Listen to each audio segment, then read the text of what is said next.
Whoa. Well, hi there. The restoration of our 1981 Electrolux 411 is now complete. So it's time to see it in action. Let's check it out.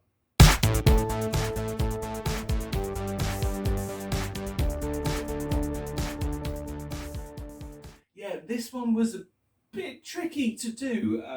It had a few challenges on it, I have to say, but it's come out really well. The machine looks fantastic. I'm very pleased with it, and considering the fact that I didn't pay anything for it is just unbelievable, really. To have this cleaner in my collection is like a dream come true. I haven't used one of these machines since 1993. So a long time. What's that? 27, 20, just 29 years, for God's sake. That is unbelievable.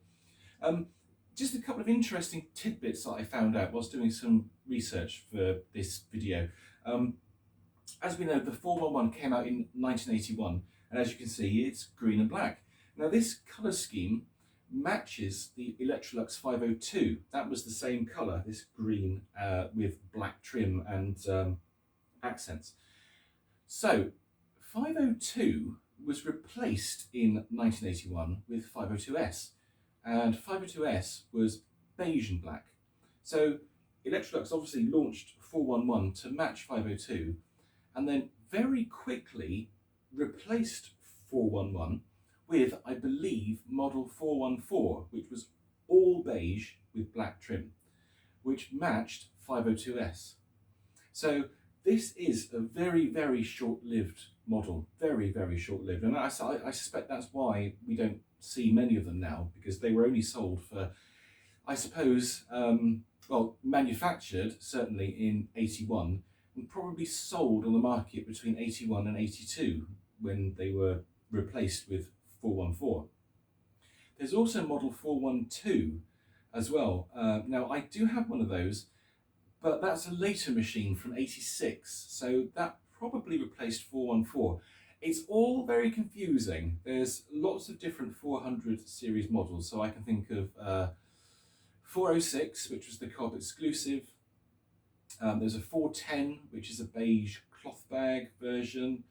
411, 412, 414, and 406A as well. I think that's all of them. I think there may be 5 or 6 400 series models. So there weren't that many. When you consider how many different variations of the 500 series that Lux made, 400, very few. Oh, there were a couple of later ones as well from, I think, 87, the light range, which was 1030, which was the soft bag, and 1040, which was the red hard bag. Now that's a beautiful machine, quite striking actually.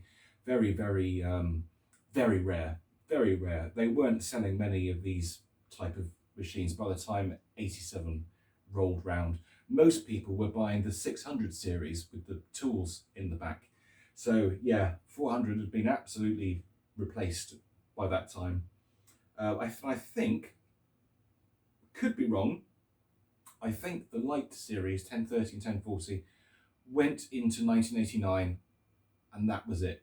So the 400 was on the market in various different guises between 81 and 89. It is a really 80s vacuum cleaner, that's for sure.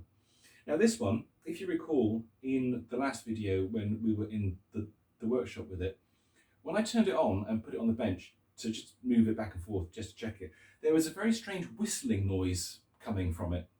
And I was trying to work out where that whistling was coming from. It was very strange. I tracked it down to the fact that the base plate wasn't fitting particularly well to the motor hood. So just a strip of PVC tape along the leading edge of the base plate, put that on there, stuck that on, put the base plate back on, whistling is gone. So that's fixed. I never did work out where that metal plate was from. I have the theory now that that plate may not be for this machine, it's just a random piece of metal that happened to turn up from somewhere. I still haven't checked the 412. It's in a very awkward place in the attic. I will get it down. I will have a look at it. I'm thinking now I might make a display of my 400 series machines, because I've got 3 of them. So I think it would be nice to see them in a lineup. So yeah, I need to move some things around in order to achieve that. But I think that's enough waffling now. Let's get the 411 plugged in and see it working. Okay, wow, this is so cool. First use of an Electrolux 411 in approximately 29 years. So this is going to be great.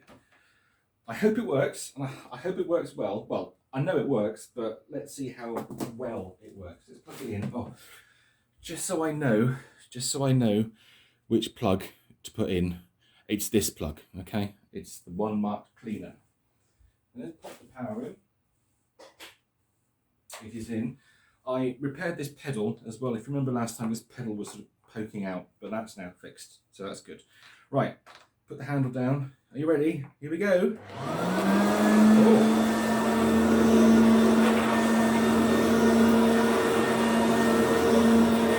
It's nice and quiet.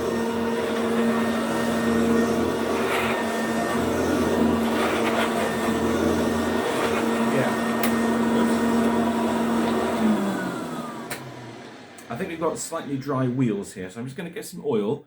I'm going to put some oil on the wheels, and I'll be right back. Well, I popped some oil on, so now let's see if that sounds any better.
Well, apart from those slightly annoying squeaky wheels, the machine runs really well.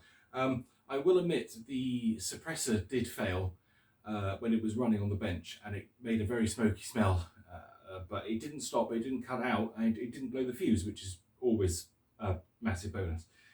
But yeah, I think we will consider the 411 complete and done, apart from those annoyingly squeaky wheels, which I've oiled but still squeak.